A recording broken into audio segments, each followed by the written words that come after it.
وعنہ عن ابی ہریرہ قال قال رسول اللہ صلی اللہ علیہ وسلم والذی نفسی بیدہ، قسم اس ذات کی جس کے ہاتھ میں میری جان ہے، لا تذهب الدنيا حتى يأتي على الناس يوم لا يدري القاتل فيما قتل ولا المقتول فيما قتل فقيل كيف يكون ذلك قال الهرج القاتل والمقتول في النار رواہ مسلم۔ حضرت ابو ہریرہ رضی اللہ تعالیٰ عنہ سے روایت ہے کہ نبی صلی اللہ علیہ وسلم نے فرمایا، والذی قسم ہے اس ذات کی، نفسی بیدہ جس کے ہاتھ میں میری جان ہے، لا تذهب الدنیا نہ جائے گی دنیا، یعنی قیامت نہ آئے گی، دنیا ختم نہ ہوگی، حتی یہاں تک کہ یأتی آ جائے، علی الناس لوگوں پر، یوم ایسا دن، لا یدری القاتل نہ جانے گا قاتل، نہ پتا ہوگا قاتل کو، فیما قتل کس چیز میں قتل کر رہا ہے، وہ قتل کیوں کر رہا ہے، قتل اتنا عام ہو جائے گا کہ قتل کرنے والے کو بھی نہیں پتا ہوگا کہ وہ قتل کیوں کر رہا ہے، یعنی اس کے پیچھے کسی کو قتل، انسانی جان لینے کے پیچھے کوئی بہت بڑی ریزن نہ ہوگی، ولا المقتول اور مقتول کو بھی نہیں پتا ہوگا کہ اس کو کس جرم میں مارا جا رہا ہے، کیوں اس کو مارا جا رہا ہے۔ فقیل کیف یکون ذلک، لوگوں نے پوچھا کہ یہ کیسے ہوگا، قال الحرج، فرمایا حرج یعنی فتنہ، مراد ہے حرج سے مراد یہاں فتنہ، فتنوں کی وجہ سے، القاتل والمقتول فی النار، ایسے قاتل و مقتول جو ہیں آگ میں، مسلم نے روایت کیا۔ اب قاتل تو آگ میں، مقتول کیوں آگ میں، جس کو پتہ ہی نہیں وہ کیوں قتل ہو رہا ہے۔ ہو سکتا ہے مقتول کی نیت بھی یہی ہو کہ وہ بھی دوسرے کو قتل کر دے۔ ہر شخص تلواریں لے کے باہر آ رہا ہے بغیر کسی وجہ کے یا چھوٹی چھوٹی باتوں پر، اب یہ کہ ہر ایک جب ایسی نیت سے نکلا، ایک قتل ہو گیا اور ایک نے کر دیا، تو معاملہ دونوں کا برابر ہو گیا۔ ایک اور حدیث ہے، وعن معقل بن یسار قال قال رسول اللہ صلی اللہ علیہ وسلم، نبی صلی اللہ علیہ وسلم نے فرمایا، العبادۃ فی الحرج کہجرۃ الی، رواہ مسلم۔ العبادۃ عبادت کرنا، اپنے دین پہ قائم رہنا، فی الحرج فتنوں کے زمانے میں، کہجرۃ الی اتنا ہی ثواب کا کام ہے جیسے میری طرف ہجرت کر کے آنے کا، یعنی مکہ سے مدینہ ہجرت کر کے جو لوگ گئے تھے، جو ان کو اجر و ثواب ملا تھا، وہی ثواب ان لوگوں کو ملے گا جو فتنوں کے زمانے میں اپنے آپ کو دین پر قائم رکھیں، کیونکہ مشکل ہو جاتا ہے نا۔ مثلا ایک اسلامی ماحول ہے، اسلامی ملک ہے، اسلام کا چرچا ہے، وہاں پر اگر آپ اسلام کے اوپر عمل کر رہے ہیں تو آپ کے لیے اتنا مشکل نہیں ہے، لیکن کہاں مشکل ہو جاتا ہے، جہاں پر آپ ہر چیز کو اپنے مخالف پاتے ہیں اور پھر بھی آپ دین پر پکے رہتے ہیں۔ میری جان جاتی ہے تو جائے، لیکن میں اس راستے سے نہیں ہٹوں گا۔ بہت سے لوگ مجھ سے پوچھتے تھے کہ اگر کسی کو جان کا خطرہ ہو تو بھی حجاب نہ اتارے۔ میں نے کہا پہلی بات تو یہ ہے کہ وہ لوگ بھی مارے جا رہے ہیں جنہوں نے حجاب نہیں پہنا ہوا تھا، کیونکہ جب فتنہ ہو جاتا ہے تو آپ کی شکلیں ملتی جلتی ہوں تو کون پوچھے گا آپ ہندو ہیں مسلمان ہیں، وہ تو صرف ایک نفرت میں ہر ایک کو دھر لیں گے۔ دوسری بات یہ ہے کہ زندگی اور موت تو اللہ کے ہاتھ میں ہے، ساری دنیا بھی مل کے کسی کو نہیں مار سکتی جب تک اللہ کا اذن نہ ہو، اور کوئی کسی کو زندگی دے نہیں سکتا اگر اللہ کی طرف سے ختم ہو گئی۔ تو ایسے میں اگر ہم دین پر ہوتے ہوئے دنیا سے جائیں اپنی شناخت کے ساتھ، تو وہ نفع کا سودا ہے، یا پھر وہ نفع کا سودا ہے کہ ہم اپنی دنیا بچانے کے لیے دین کو بھی قربان کریں اور ادھر سے جان بھی جائے۔ جب اس کے جانے کا وقت، اس نے تو جانا ہے، آپ جس بھی حال میں ہوگے، وہ انتظار نہیں کرے گی۔ تو اس لیے تھوڑا سا دل کو پکا کریں، تھوڑا سا دل کو مضبوط کریں، تھوڑا سا سوچیں، کیونکہ جب ہر طرف سے لوگ افواہیں پھیلا رہے ہوتے ہیں تو انسان کو ایک خوف تو آتا ہے کہ پتہ نہیں میں نکلوں گا تو کیا ہوگا، شاید سب مجھے کو پکڑ کے چپٹ لیں گے، لیکن ایسا ہوتا نہیں ہے، یہ ہماری ازمپشنز ہوتی۔ ایک اور حدیث جس کا ہم سب کو بہت دھیان کرنے کی ضرورت ہے، وعن عبد اللہ بن عمر قال قال رسول اللہ صلی اللہ علیہ وسلم ستكون فتنة تستنزف العرب قتلاها في النار اللسان فيها اشد من وقع السيف، رواہ الترمذی وابن ماجہ۔ نبی صلی اللہ علیہ وسلم نے فرمایا، ستکون ان قریب ہوگا، فتنۃ ایک فتنہ، تستنزف العرب جو عربوں کو گھیر لے گا، قتلاها فی النار یعنی اس کے جو مقتول ہوں گے وہ آگ میں ہوں گے، اللسان فیہا زبان چلانا اس میں، اشد من وقع السیف تلوار مارنے سے بھی زیادہ خطرناک ہوگا۔ یعنی ان فتنوں میں زبان کا غلط استعمال، عیب گیری، عیب جوئی، یہ لوگوں کو برا بھلا کہنا، یہ قتل سے بھی زیادہ خطرناک جرم ہوگا۔ اس پہ تھوڑی سی بات اور کریں گے کہ یہاں پر یہ بات کیوں فرمائی گئی کہ زبان کھولنا اس میں قتل سے بھی زیادہ برا ہوگا۔ کس چیز کی طرف اشارہ ہے؟ جی ہاں، پروپیگنڈے کی جنگ۔ اس وقت آپ دیکھیں تو کسی بھی جنگ کو بھڑکانے میں، شروع کرنے میں اور کسی خاص رخ کی طرف لے جانے میں میڈیا کا ایک بہت بڑا کردار ہوتا ہے۔ وہ ذہن سازی کرتا ہے۔ آپ کسی کو تلوار سے مارتے ایک دفعہ تکلیف ہوتی ہے نا، اور وہ تکلیف اس کے بعد ختم ہو جاتی، لیکن جب آپ کسی کو زبان سے دکھ دیتے ہیں تو پھر کیا ہوتا ہے کہ وہ بات بار بار انسان کو دکھ دیتی چلی جاتی ہے۔ اور وجہ بھی ہے، یہاں فتنے میں خاص طور پر زبان کی استعمال کی بات کی جا رہی ہے۔ بسا اوقات بلا تحقیق بات آگے بڑھائی جاتی ہے، مشتعل کرنے والے بیانات، جس کے نتیجے میں کئی انسانوں کا قتل واقع ہو سکتا ہے۔ اس سے پتہ چلتا ہے کہ فتنے کے زمانے میں خاص طور پر اپنی زبان کی حفاظت کرنے کی ضرورت ہے اور مزید کانشیس ہونے کی ضرورت ہے۔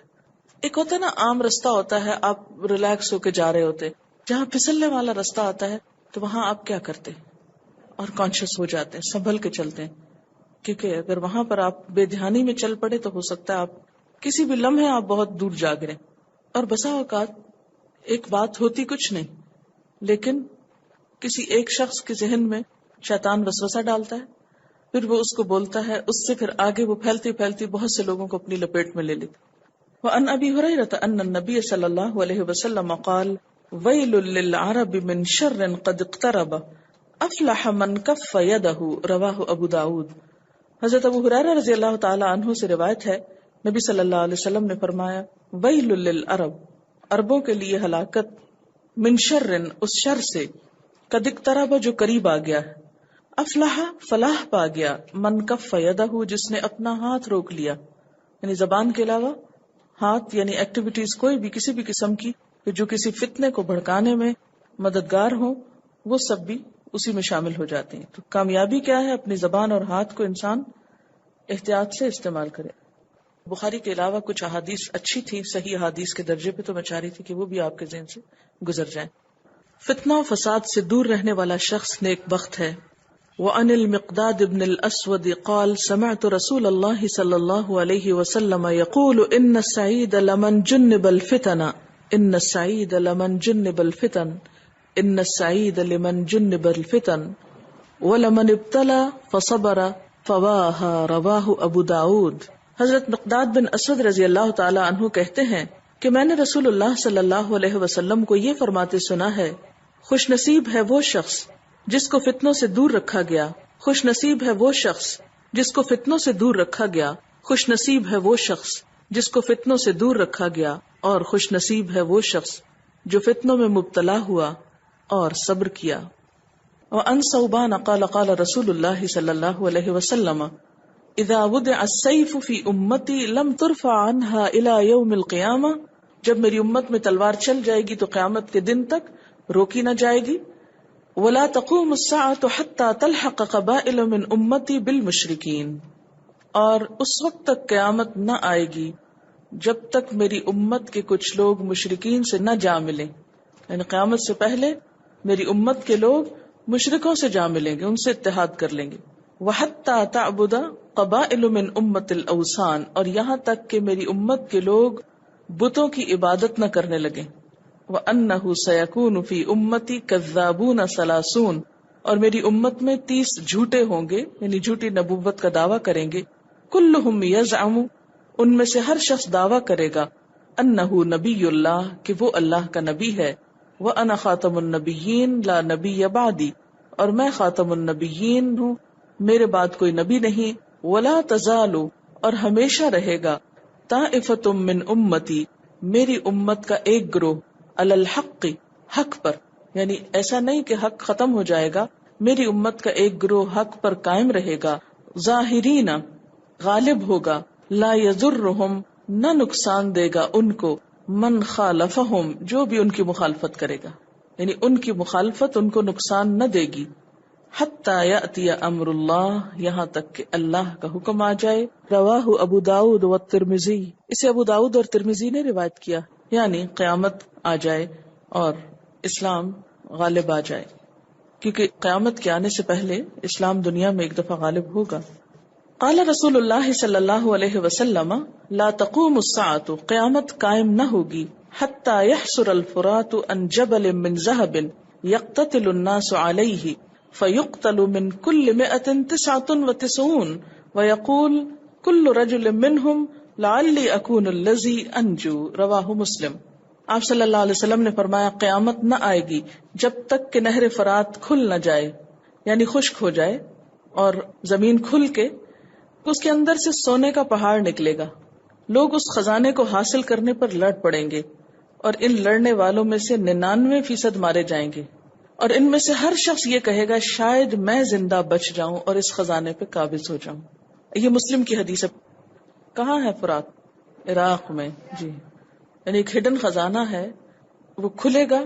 اب سونے کا پہاڑ آپ نے کہا، ہو سکتا ہے اس سونے سے مراد کوئی بھی منرلز ہوں جو زمین کے اندر سے کوئی بھی خزانہ نکلے. بہرحال سونا اٹ سیلف بھی ہو سکتا ہے. لیکن آپ صلی اللہ علیہ وسلم نے کیا فرمایا اس کے بارے میں؟ بخاری کی روایت میں کیا تھا؟ فمن حضر، جو وہاں حاضر ہو، جو موجود ہو، فلا یأخذ منہ شیئا، وہ اس میں سے کچھ بھی نہ لے. ایک اور حدیث ہے، یہ بھی مسلم کی ہے. قال رسول اللہ صلی اللہ علیہ وسلم تقی الارض افلاذ کبدها امثال الاسطوانۃ من الذهب والفضة فيجيء القاتل فيقول في هذا قتلت ويجيء القاطع فيقول في هذا قطعت رحمي ويجيء السارق فيقول في هذا قطعت يدي ثم يدعونه فلا يأخذون منه شيئا. رواہ مسلم. نبی صلی اللہ علیہ وسلم نے فرمایا زمین اپنے جگر کے ٹکڑوں کو نکال کر باہر پھینک دے گی جو سونے چاندی کے ستونوں کے مانند ہوں گے. یعنی زمین سے اتنا کچھ نکلے گا جیسے بڑے بڑے ستون ہوتے ہیں سونے چاندی کے. ایک شخص جس نے اس مال کے لیے لوگوں کو قتل کیا ہوگا آئے گا اور یہ کہے گا اسی مال کو حاصل کرنے کے لیے میں نے انسانوں کو قتل کیا ہے. پھر وہ آئے گا جس نے رشتہ داروں سے تعلق توڑا ہوگا، کہے گا اسی مال کے لیے میں نے رشتہ داروں سے تعلق توڑا. پھر چور آئے گا اور کہے گا اسی مال کے لیے میرا ہاتھ کاٹا گیا. ان میں سے کوئی شخص اس مال میں سے کچھ نہ لے گا اور اس کو یوں ہی پڑا رہنے دے گا. یعنی ڈپریشن اتنا پھر عام ہو جائے گا کہ انسانوں کو اس مال میں بھی دلچسپی نہ رہے گی کیونکہ اتنا ظلم و ستم کر چکے ہوں گے. ایک اور حدیث جو ایک حدیث پڑھائی تھی اس کی ذرا یہ وضاحت ہے. ترمذی کی روایت، بخاری کی حدیث میں نا یتقارب الزمان، زمانہ قریب آ جائے گا. تو یہاں قریب آنے کا مطلب بتایا گیا ہے. ان انس قال قال رسول اللہ صلی اللہ علیہ وسلم، حضرت انس رضی اللہ تعالی عنہ کہتے ہیں کہ رسول اللہ صلی اللہ علیہ وسلم نے فرمایا ہے لا تقوم الساعة حتى يتقارب الزمان، قیامت قائم نہ ہوگی جب تک کہ زمانہ قریب نہ ہو جائے گا، یعنی زمانے کے حصے جلد جلد گزرنے لگیں گے. فتکون السنة کالشہر، سال مہینے کے برابر ہو جائے گا. والشہر کالجمعہ، اور مہینہ ہفتے کے برابر. وتکون الجمعة کالیوم، اور ہفتہ دن کے برابر. ویکون الیوم کالساعة، اور دن گھنٹے کے برابر. وتکون الساعة کالدرمة بالنار، اور گھنٹہ ایسے گزرے گا جیسے ایک آگ کا شعلہ اٹھ کے بیٹھ جاتا ہے، یعنی منٹس میں. ایکچولی یہ چند احادیث جو میں پڑھ رہی ہوں اس میں ایک بنیادی رہنمائی ہے. اب اس کے بعد پھر ہر شخص اپنی کیپیسٹی، اپنی حیثیت اور اپنی صلاحیت کے مطابق دیکھے کہ وہ کہاں کیا کر سکتا ہے، کیونکہ ہر ایک کو جواب اللہ کو دینا ہے نا. آئیے دیکھتے ہیں کہ قرآن پاک میں کن کن چیزوں کو فتنہ کہا گیا ہے. قرآن پاک میں آتا ہے انما اموالکم و اولادکم فتنہ، تمہارے مال اور اولاد کیا ہے؟ فتنہ، آزمائش، امتحان کا پرچہ. واللہ عندہ اجر عظیم، اس میں پاس ہوئے تو اللہ کے پاس بہت بڑا اجر ہے. تو مال فتنہ ہے. اس کے بارے میں حضرت عمرو بن عوف سے روایت ہے، آپ صلی اللہ علیہ وسلم نے فرمایا اللہ کی قسم میں تمہارے محتاج ہونے سے نہیں ڈرتا، بلکہ میں تو اس بات سے ڈرتا ہوں کہ دنیا تم پر کشادہ کر دی جائے، یعنی خوب عام ہو جائے مال و دولت، جیسے تم سے پہلے لوگوں پر کشادہ کی گئی تھی، پھر تم اس میں ایک دوسرے سے آگے بڑھنے کی کوشش کرنے لگ جاؤ تو وہ تمہیں اس طرح ہلاک کر دے جیسے تم سے پہلے لوگوں کو ہلاک کیا تھا. یعنی مال و دولت کی کثرت ہلاکت کا سبب زیادہ ہے بنسبت فقر و فاقہ کے. آپ صلی اللہ علیہ وسلم نے فرمایا ہر امت کی ایک آزمائش ہے اور میری امت کی آزمائش مال ہے. یعنی ہر امت کسی نہ کسی چیز سے آزمائی جاتی، اور امت محمد صلی اللہ علیہ وسلم مال سے آزمائی جا رہی ہے. اور اب آپ دیکھیں کہ جن کے پاس نہیں ان کا رویہ کیا ہے، اور جن کے پاس ہے ان کا رویہ کیا ہے. جن کے پاس نہیں وہ بھی اپنی دینی ذمہ داری نہیں نبھانا چاہتے. وہ کہتے ہیں تم ہم سے دین کی بات کرتے، ہمارے پاس کھانے کو نہیں، ہم نماز کیسے پڑھیں، ہم یہ کام کیسے کریں. اور جن کے پاس ہے وہ اس مال و دولت کو سنبھالنے سے فارغ نہیں. اور اس وقت مجموعی طور پر امت مسلمہ کے مال و دولت کے ساتھ کیا ہو رہا ہے اور کیا ہونے والا ہے وہ بھی آپ کے سامنے ہے. لیکن عمومی طور پر ہم سب کا نیچے سے لے کے اوپر تک سب کی سوچ ملتی جلتی. عموماً ہمارا طریقہ کیا ہوتا ہے، جو بھی ریٹائر ہوتا ہے، جس کے پاس بھی 4 پیسے آتے ہیں ان کو فکس کراتا ہے، مفت کی آمدنی ہوتی ہے، اور خود بیکار ادھر ادھر کی سیاست اور بیکار مشغلوں میں مشغول ہو جاتا ہے. اور اس سے وہ جو کام اور تعمیر کا دروازہ ہے وہ رک جاتا ہے. یعنی اکثریت کی سوچ کیا ہے کہ پیسے کو بس ایسا محفوظ کر دیا جائے کہ جس میں کوئی خود محنت بھی نہ کرنی پڑے، نہ دماغ لڑانا پڑے، نہ تھکنا پڑے، نہ کوئی کوشش کرنی پڑے، اور نہ ہی کسی نقصان کا اندیشہ ہو. بس امن چین سے بیکاری میں وقت گزر جائے. جس قوم کی سوچ یہ بن جائے وہاں ترقی کیسے ہو سکتی، وہاں آگے کیسے بڑھا جا سکتا. اسی لیے تو اللہ تعالیٰ نے سود کو حرام قرار دیا تھا، لیکن ہم اس کو کسی نہ کسی طرح حلال کرنے کے جواز ڈھونڈتے ہیں. سیدنا عبداللہ بن عمرو بن العاص کہتے ہیں کہ میں نے آپ صلی اللہ علیہ وسلم کو یہ کہتے سنا، محتاج مہاجرین دولت مند مہاجرین سے 500 سال پہلے جنت میں داخل ہوں گے. یعنی دنیا میں اگر کسی کے پاس نہیں تو وہ اپنے آپ کو محروم نہ سمجھے، اور اس محرومی میں اپنی عبادت اور اپنے فرائض میں کوتاہی نہ کرے. اگر محرومی کے باوجود وہ عبادت کرتا رہا اور اپنے فرائض پورے کرتا رہا تو وہ دوسروں سے پہلے جنت میں جا پہنچے گا. آپ صلی اللہ علیہ وسلم نے یہ بھی فرمایا کہ میں نے جنت میں جھانکا تو وہاں ان لوگوں کی کثرت دیکھی جو دنیا میں محتاج تھے. ابراہیم بن عبد الرحمن کہتے ہیں کہ عبد الرحمن بن عوف کے سامنے ایک روز کھانا رکھا گیا تو کہنے لگے مصعب بن عمیر جنگ احد میں شریک ہوئے، وہ مجھ سے بہتر تھے، ان کے کفن کے لیے ایک چادر ملی. اور حمزہ یا کسی اور کا نام لے کر کہا وہ شہید ہوئے، وہ بھی مجھ سے بہتر تھے، ان کے کفن کو بھی صرف ایک چادر ملی. میں ڈرتا ہوں کہ کہیں ایسا نہ ہو کہ عیش و آرام کے سامان ہمیں دنیا میں ہی دے دیے جائیں. اور یہ کہہ کر رونا شروع کر دیا. ان کا حال یہ تھا کہ دنیا کی نعمتیں آنے پہ پریشان ہو جاتے تھے کہ کہیں ہمیں یہ دین سے غافل نہ کر دیں، آخرت کو نہ بھلا دیں. کیونکہ دنیا کی کثرت کا عموماً نقصان کیا ہوتا ہے کہ انسان سمجھتا ہے کہ رب مجھ سے راضی ہے، جو میں کر رہا ہوں بالکل ٹھیک ہے، نہ اپنی غلطیاں نظر آتی اور نہ اپنی کوتاہیوں پر نظر ہوتی، اور سوچ کا دھارا کچھ اور ہی ہو جاتا ہے. کیونکہ پھر عیش و عشرت کے جب عادی ہوتے ہیں تو کوئی سخت کام کرنا ہی نہیں چاہتے، کوئی مشقت برداشت نہیں کرنا چاہتے. حضرت ابو ذر غفاری کہتے ہیں کہ آپ صلی اللہ علیہ وسلم نے فرمایا بلا شبہ قیامت کے دن بہت مال و دولت رکھنے والے ہی زیادہ نادار ہوں گے، مگر جسے اللہ نے دولت دی اور اس نے اسے اپنے دائیں سے بائیں سے آگے سے پیچھے سے ہر طرف سے دولت کو اللہ کی راہ میں لٹایا اور اس مال سے بھلائی کمائی. پر ایسے بہت کم ہیں کہ جو اپنے مال سے خیر و بھلائی کے کام دن رات ظاہر چھپے ہوئے دائیں بائیں آگے پیچھے کرتے چلے جائیں. آپ صلی اللہ علیہ وسلم نے فرمایا جو شخص اللہ سے ڈرتا ہو اس کے دولت مند ہونے میں خطرہ نہیں، کیونکہ وہ اس دولت سے خیر اور بھلائی کے کام ہی کرے گا. پھر اسی طرح مال کے علاوہ اولاد کو فتنہ قرار دیا. اولاد کس طرح فتنہ ہے؟ نمبر 1 تو آپ دیکھیں کہ جن کے پاس اولاد نہیں ہوتی وہ اولاد کو حاصل کرنے میں کیسے کیسے غلط کام کرتے ہیں. بسا اوقات جتنا زیادہ شرک ہو رہا ہے مسلمانوں میں اس کا ایک بڑا حصہ ان لوگوں کے حصے میں آ گیا جن کے پاس اولاد نہیں. ایسے ایسے طریقے، ایسے ایسے ٹونے ٹوٹ کے ایسے ایسے شرکیہ کام کیے جاتے ہیں کہ جو انسان کے ایمان کو نقصان دینے والے. پھر آپ دیکھتے ہیں کہ اگر اولاد ہو جاتی ہے تو اس صورت میں بہت سے لوگ تو ابارٹ کرا کے اپنی پیدا ہونے سے پہلے ہی اسے ختم کرنا چاہتے ہیں تاکہ یہ ہمارے لیے وبال جان نہ بنے. وہ ایک اور فتنے میں مبتلا ہے. کچھ لوگ مفلسی کے ڈر سے مار ڈالتے ہیں. پھینک دیتے ہیں، جیسے عربوں کے ہاں بھی قتل اولاد کی مختلف صورتیں رائج تھیں. پھر اسی طرح کچھ لوگوں کا فتنہ کیا ہے کہ وہ اولاد کی تربیت کی طرف سے غافل ہوتے ہیں. وہ اولاد کی تربیت کو کیا سمجھتے ہیں کہ صرف ان کو مال و دولت دے دیا جائے، ان کو دنیا کی ہر عیش و عشرت کرا دی جائے تو اس سے ہم نے اولاد کا حق ادا کر دیا. حالانکہ جب ہم اولاد کو دنیا کا بناتے ہیں تو وہ پھر دنیا ہی کی محبت میں گرفتار ہو کر دنیا ہی کے بن جاتے ہیں، وہ ہمارے نہیں رہتے. اور اس کے برعکس جو لوگ صحیح تربیت کرتے ہیں اور اولاد کو اللہ سے جوڑتے ہیں تو پھر وہ اولاد ماں باپ کے حقوق بھی ادا کرتی ہے. پھر اسی طرح اولاد آزمائش اس وقت بھی بنتی ہے جب اولاد کی آرزوؤں کی تکمیل کا وقت آتا ہے، جب ان کی شادی وغیرہ کا وقت آتا ہے.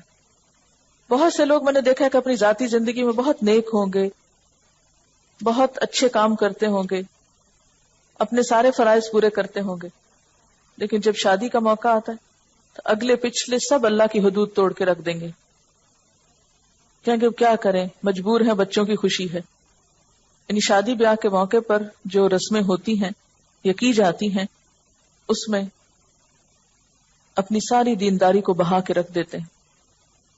حضرت ابو مالک اشعری سے روایت ہے، آپ صلی اللہ علیہ وسلم نے فرمایا، تیرا اصل دشمن وہ نہیں جسے اگر تو قتل کر دے تو تیرے لیے کامیابی ہے اور وہ تجھے قتل کر دے تو تیرے لیے جنت ہے، بلکہ تیرا اصل دشمن ہو سکتا ہے کہ تیرا اپنا وہ بچہ ہو جو تیری صلب سے پیدا ہوا ہو. پھر تیرا سب سے بڑا دشمن تیرا وہ مال ہے جس کا تو مالک ہے. تو بات یہ ہے کہ مال اور اولاد تو فتنہ ہے، لیکن ساتھ ہی یہ خوش قسمتی کی علامت بھی ہے اگر ان کو انسان صحیح رستے میں استعمال کرے. مال بھی صدقہ جاریہ بنتا ہے اور اولاد بھی صدقہ جاریہ بنتی، لیکن صرف اس وقت جبکہ انسان ان کو خیر و بھلائی میں استعمال کرے. جو کچھ آپ نے پڑھا اس کے مطابق اب ہم ان ساری باتوں کا خلاصہ کریں گے اور وہ نکات یا ٹپس جو ہمارے سامنے آئی ہیں فتنوں سے بچنے کے لیے ان کا ذکر کریں گے. مختصراً آپ یوں سمجھ سکتے ہیں کہ فتنہ ایک ایسی چیز ہے جو دراصل ہمارے ایمان کے لیے خطرے کا سبب ہو سکتا ہے. یعنی ہر وہ چیز فتنہ ہے جس سے ہمارے ایمان کو خطرہ ہو، جو ہماری آخرت کے لیے نقصان دہ ہو، خسارے کا سبب ہو. ہماری زندگی میں ہمارا ایمان سب سے زیادہ قیمتی چیز ہے. آپ گولڈ کی جیولری کی تو حفاظت کرتے ہیں، اپنی باقی تمام قیمتی چیزوں کی حفاظت کرتے ہیں، اپنی ضرورت کی چیزوں کی حفاظت کرتے ہیں، اپنی پسندیدہ چیزوں کی حفاظت کرتے ہیں. لیکن ان چیزوں میں سے یعنی ہماری چیزوں میں سے اگر کوئی چیز کھو جائے، ٹوٹ پھوٹ ہو جائے، نقصان ہو جائے تو آپ نے دیکھا ہوگا کہ کچھ عرصے بعد وہ چیز آپ کو دوبارہ مل جاتی ہے، اور اگر نہ بھی ملے تو بھی وقت گزر جاتا ہے. لیکن ایمان ایسی چیز ہے جس کی کوئی ریپلیسمنٹ نہیں. اگر کسی فتنے میں گرفتار ہو کر انسان اپنا ایمان کھو بیٹھے، یعنی کسی آزمائش، دکھ، تکلیف کے ساتھ انسان کا ایمان چلا جائے تو اس سے بڑا نقصان اور کوئی نہیں. تو اسی ایمان کو مضبوط کرنے کے لیے، محفوظ کرنے کے لیے چند ایک تدابیر بتائی گئی ہیں جن پر اگر انسان عمل کرتا رہے تو بہت سے فتنوں سے محفوظ رہ سکتا ہے اور اپنے ایمان کو بچا سکتا ہے. تو اس سلسلے میں پہلی بات یہ ہے کہ ہم ایسے موقع پر اخلاص برتیں کہ ہمارا ہر کام اللہ کے لیے ہو، اپنے آپ کو اسی کے لیے خالص کر لیں. جیسے قرآن پاک میں آتا ہے، قل ان صلاتی ونسکی ومحیای ومماتی للہ رب العالمین، کہہ دیجئے بے شک میری نماز، میری قربانی، میرا جینا، میرا مرنا سب کچھ اللہ رب العالمین کے لیے ہے. جب زندگی میں ہمارا سب کچھ اللہ کے لیے ہو جائے گا تو پھر بظاہر ہونے والے نقصان اور تکلیفیں وہ معمولی ہو جائیں گی. لیکن اگر اس کے باوجود یعنی اخلاص کے باوجود اس بات کا ڈر ہو کہ میں کسی صدمے یا مصیبت یا تکلیف کی تاب نہ لا کر اپنے ایمان کو نقصان پہنچا سکتی ہوں، تو اس کے لیے پھر کیا ضروری ہے کہ انسان دعائیں مانگے. دعاؤں میں بہترین دعا عافیت کی دعا ہے. اللہ تعالیٰ کی پسندیدہ دعا ہے جب بندہ اپنے لیے عافیت مانگتا کہ یا اللہ تو مجھے فتنوں سے بچا کے رکھ، محفوظ رکھ. تو یہ دعا اللہ تعالیٰ کو بہت پسند ہے جب بندہ اس سے مانگتا ہے. اور وہ دعا کیا ہے؟ اللہم انی اسألک العافیۃ فی الدنیا والآخرہ، اللہم انی اسألک العفو والعافیۃ فی دینی ودنیای واہلی ومالی، اللہم استر عوراتی وآمن روعاتی، اللہم احفظنی من بین یدی ومن خلفی وعن یمینی وعن شمالی واعوذ بعظمتک ان اغتال من تحتی۔ یہ دعا صبح شام کی دعا میں موجود ہے، وہاں سے آپ دیکھ سکتے ہیں اس کا ترجمہ بھی۔ جب آپ دین کے راستے پر بھی چلتے ہیں تو لوگ بار بار آپ کے ذہن میں کنفیوژنز پیدا کرتے ہیں، شک ڈالتے ہیں۔ ایسے موقع پر انسان سوچتا ہے کہ شاید وہ دین کے راستے پر چل کر بھی گمراہ ہو جائے گا، تو ان سارے کنفیوژن سے بچنے کے لیے یہ دعا پڑھنا بہت فائدہ مند ہے۔ اللہم ارنا الحق حقا وارزقنا اتباعہ وارنا الباطل باطلا وارزقنا اجتنابہ۔ اے اللہ ہمیں حق کو حق دکھا، یعنی حق ہمیں حق ہی نظر آئے اور اس کی پیروی کرنے کی توفیق عطا فرما، اور ہمیں باطل کو باطل دکھا اور اس سے بچنے کی توفیق عطا فرما۔ جب حق کے معاملے میں، دین کے معاملے میں کوئی شک اور تذبذب پڑنے لگے تو خصوصی طور پر اس وقت یہ پڑھنی چاہیے۔ اور یہ شک کب آتا ہے؟ جب بہت سارے لوگ آپ کی مخالفت شروع کر دیتے ہیں، جب ہر طرف سے آپ کو صرف کرٹیسزم سننا پڑتا ہے اور کوئی انکریج نہیں کرتا آپ کے دین کی طرف آنے پہ، تو انسان خود بھی ڈاواں ڈول ہو جاتا ہے، میرا خیال ہے کہ میں ہی غلط ہوں، شاید سب ٹھیک ہے۔ اس کے علاوہ کچھ اور مسنون دعائیں ہیں۔ اگر کسی فتنے کا انسان شکار ہو جائے، یعنی کوئی مصیبت آ پڑے اور انسان کو اپنے ایمان کا خطرہ ہو، تو اس وقت بھی مانگی جا سکتی ہیں اور اس سے پہلے بھی مانگی جا سکتی ہیں۔ مثلا اللہم انا نعوذ بک ان نرجع علی اعقابنا او نفتنا، اے اللہ ہم تیری پناہ چاہتے ہیں اس بات سے کہ ہم اپنی ایڑیوں پر پلٹا دیے جائیں یا کسی فتنے میں مبتلا کیے جائیں، یعنی کہیں دین سے ہم پلٹ نہ جائیں اور کسی فتنے میں پھنس نہ جائیں کہ جو ہمیں تیری طرف آنے سے روکے۔ اسی طرح ایک اور دعا ہے، اعوذ باللہ من سوء الفتن، میں اللہ کی پناہ چاہتی ہوں برے فتنوں سے۔ ایک اور دعا ہے، اللہم مقلب القلوب ثبت قلبی علی دینک، اے اللہ جو دلوں کو پھیرنے والا ہے، میرے دل کو اپنے دین پر ثابت قدم رکھ۔ یعنی جب یہ محسوس ہو کہ دل دین کی طرف نہیں لگ رہا اور دین سے دور جا رہے ہیں، یہ اس بات کا خطرہ پڑ گیا ہے کہ کوئی اور انسان آ کے رکاوٹ بن گیا ہے میرے دین کے راستے میں، تو ایسے میں کیا کرنا چاہیے؟ یہ دعا مانگنی چاہیے کہ یا اللہ تو میرے دل کو دین پہ جما دے۔ اگر دل جم جائے تو پھر دنیا ادھر سے ادھر ہو جائے، انسان کو نقصان نہیں ہوتا، اور وہ اللہ ہی جما سکتا ہے، اللہ کی توفیق اور تائید سے ہی ہوتا ہے۔ پھر ایک اور دعا ہے، اللہم مصرف القلوب صرف قلبی علی طاعتک، اے اللہ دلوں کو پھیرنے والے ہمارے دل اپنی اطاعت پہ پھیر دے۔ یعنی دل تو لگا ہوا ہے لیکن یوں لگتا ہے ابھی عمل میں تبدیلی نہیں آ رہی، تو پھر خطرہ ہوتا ہے نا کہ اگر عمل نہیں بدلے تو دل بھی نہ کہیں بدل جائے۔ دونوں ایک دوسرے کو سپورٹ کرتے ہیں نا، عمل بدلنے کے لیے دل کا بدلنا ضروری ہے اور دل کے جمنے کے لیے عمل کی تبدیلی ضروری ہے۔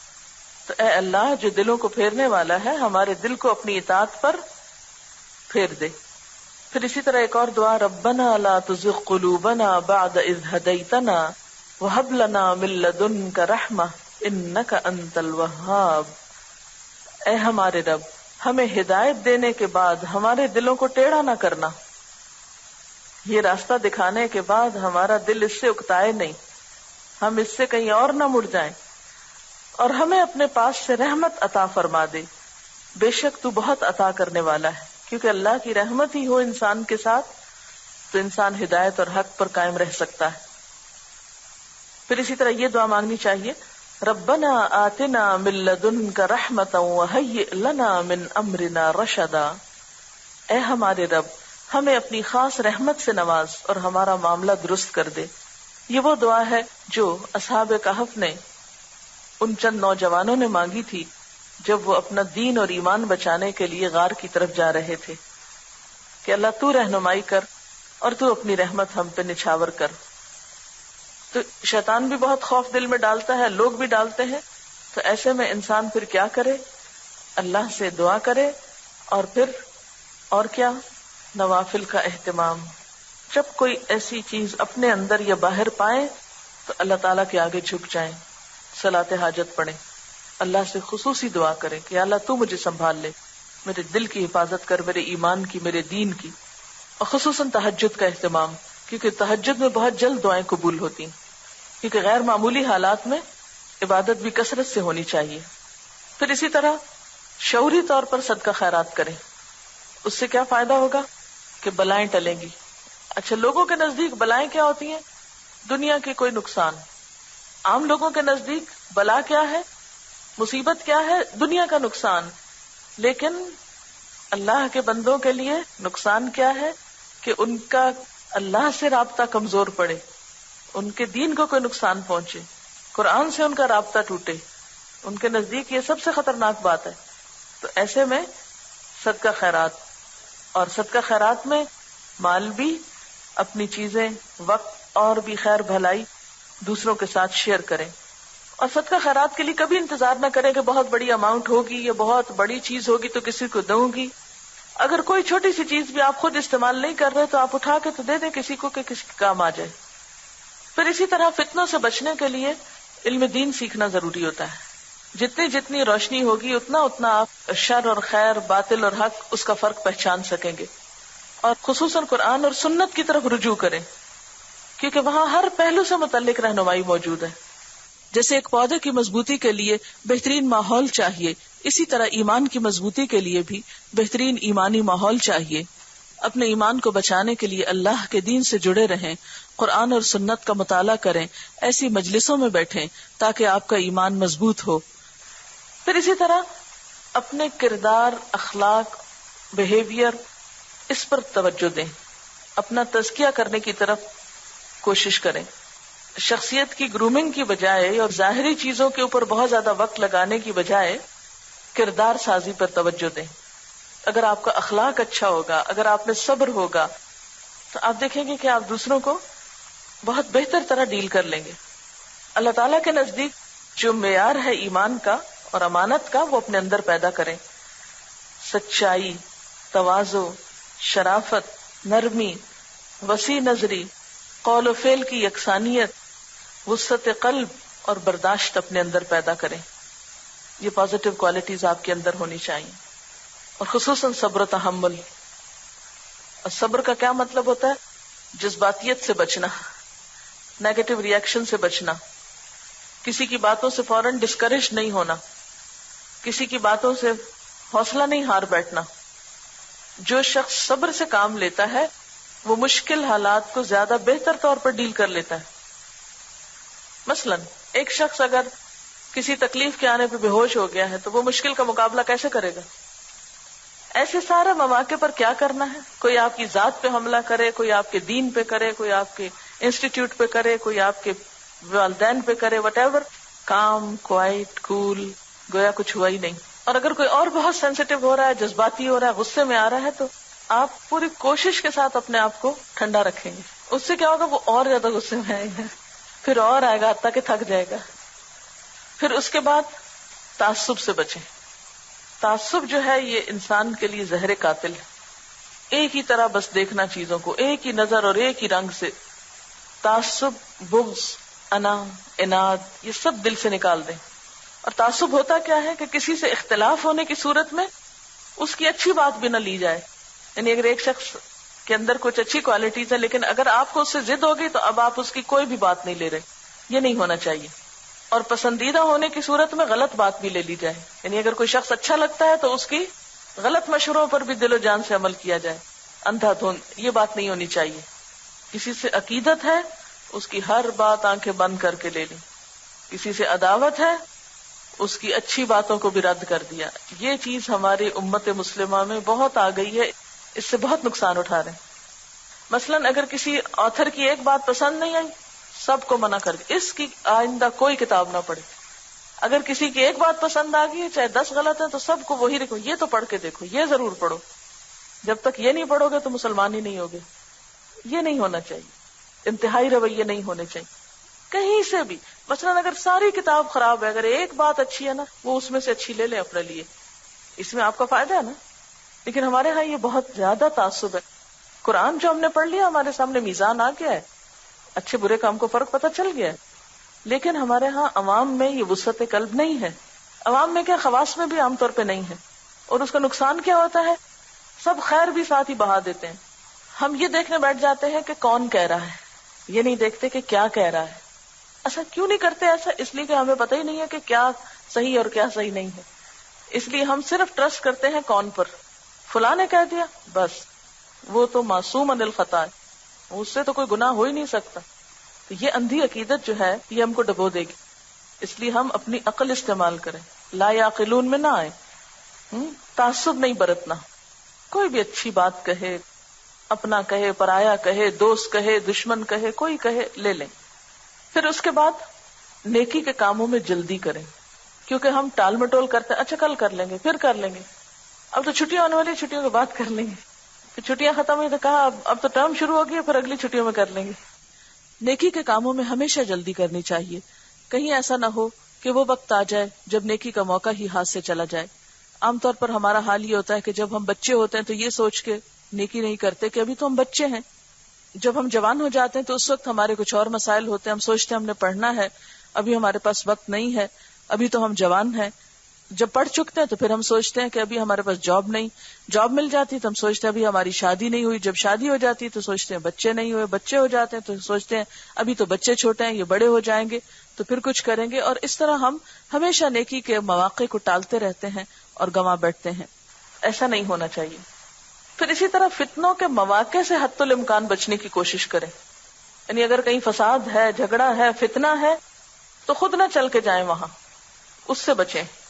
سنی سنائی باتوں پہ کان نہ دھریں، اصل مقصد کی طرف نظر رکھیں اور اپنے آپ کو تعمیری کاموں میں لگائے رکھیں.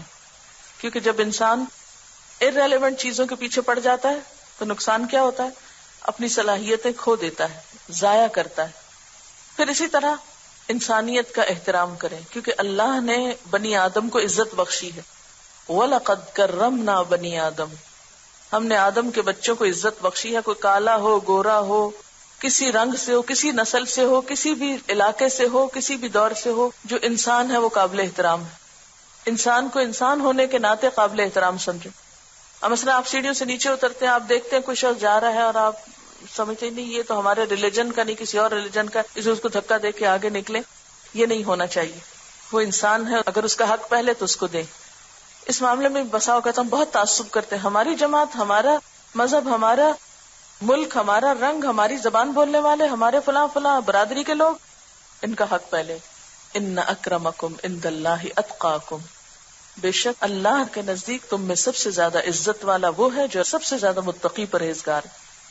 پھر اس کے بعد دوسروں کے حقوق ادا کرنے میں دیر نہ کریں، مثلا سلام میں پہل کریں. اسی طرح اگر آپ کے پاس کسی کی امانت ہے فوراً لوٹا دیں. جو چیز آپ کی نہیں اس کو استعمال نہ کریں. بعض اوقات ہم کوئی بھی چیز اس لیے اٹھا لیتے ہیں کہ کوئی بھی اس کو نہیں لے رہا، چلو میں لے لوں. یہ بھی چوری کی ایک قسم ہوتی ہے. ایسا بھی نہیں کرنا چاہیے. جب پہچان نہیں اپنے کی تو دوسرے کا کیوں اٹھانا اس کے دھوکے میں، بس چھوڑ دیا. یہ ہوتا ہے تقویٰ. اور جب تک تقویٰ نہ ہو بندے کے اندر، اس وقت تک باقی معاملات درست نہیں ہو سکتے. اللہ دلوں کا تقویٰ دیکھتا ہے. پھر دین کی اصل روح دوسروں تک پہنچائیں، یعنی ظاہری اور فروعی اور چھوٹی چھوٹی باتوں میں جھگڑے نہ کریں. یہ دیکھیں کہ ان سب چیزوں کا اصل مقصد کیا ہے، یہ دین کے آنے کا مقصد کیا ہے، اور لوگوں کو اصل اسپرٹ سے روشناس کرائیں. ان کے اندر بہترین اخلاقیات لانے کی کوشش کریں تاکہ وہ زندگی کے مسائل کو قرآن و سنت کے مطابق حل کر سکیں. پھر ایک بات ہے کہ اگر کسی سے اختلاف ہو جائے تو کیا کریں؟ ایسے میں اولو الامر کی اطاعت کریں. اولو الامر کون ہوتے ہیں؟ جو کسی بھی معاملے کے منتظم اور بڑے ہوتے ہیں. مثلا ملک کا سربراہ ہے، یا کسی گروہ کا، یا برادری کا، یا خاندان کا، یا گھر کا. لیکن شرط کیا ہے؟ جب تک وہ قرآن و سنت کے مطابق حکم دیں. ان کے حکم میں خواہ تنگی ہی کیوں نہ ہو، یعنی جب تک وہ قرآن و سنت کے خلاف کچھ نہیں آپ کو کہتے اور ڈسپلن قائم کرنے کے لیے کوئی بھی حکم دیتے ہیں تو اس کو ماننا ضروری ہے، خواہ اپنا دل نہ بھی چاہے. پھر اسی طرح جلد بازی سے کام لیتے ہوئے مخالفت اور بد اخلاقی پر نہ اتریں، کیونکہ بہت سی خرابیاں جلد بازی میں ہوتی ہیں. پھر اختلاف کے باوجود دوسروں کی خیر خواہی چاہیں، یعنی کوئی آپ سے اگری نہیں کر رہا، ڈس اگری کر رہا ہے تو بھی آپ اس کی بھلائی چاہتے رہیں. اگر مسلمانوں کے دو گروہ باہم لڑ پڑے تو کسی بھی گروہ کی حمایت یا پیروی بغیر سوچے سمجھے نہ کریں. اگر کسی کے حق پر ہونے کے بارے میں فیصلہ نہ کر سکے تو دونوں سے الگ ہونا بہتر ہے. ان کو جھگڑنے دیں، آپ اپنا ایمان بچائیں. محض رشتہ داری میں محبت میں، عقیدت میں، جلد بازی میں کسی سے طرفداری نہ کریں، سنبھل کے بولیں، سنبھل کے فیصلہ کریں۔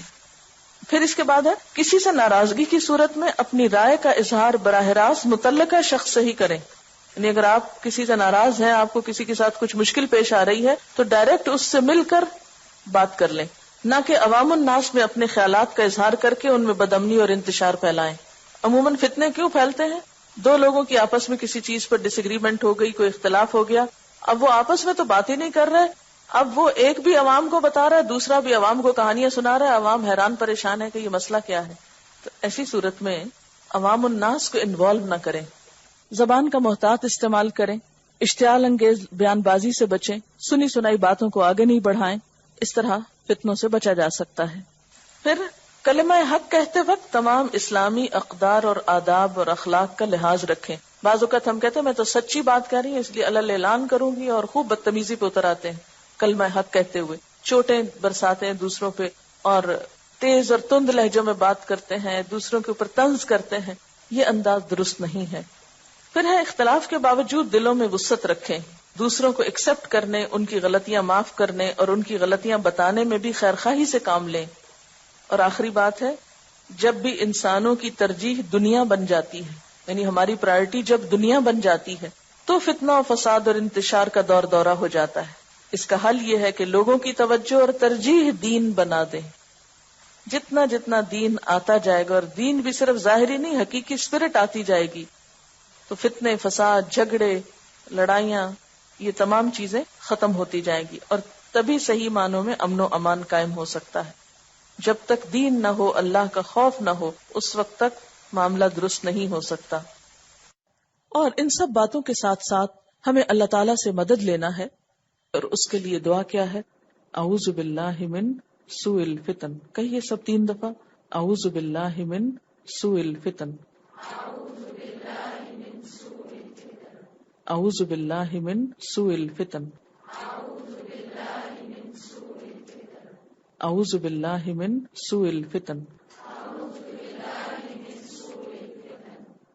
وآخر دعوانا ان الحمد للہ رب العالمین۔ سبحانک اللہم وبحمدک، نشہد ان لا الہ الا انت، نستغفرک ونتوب الیک۔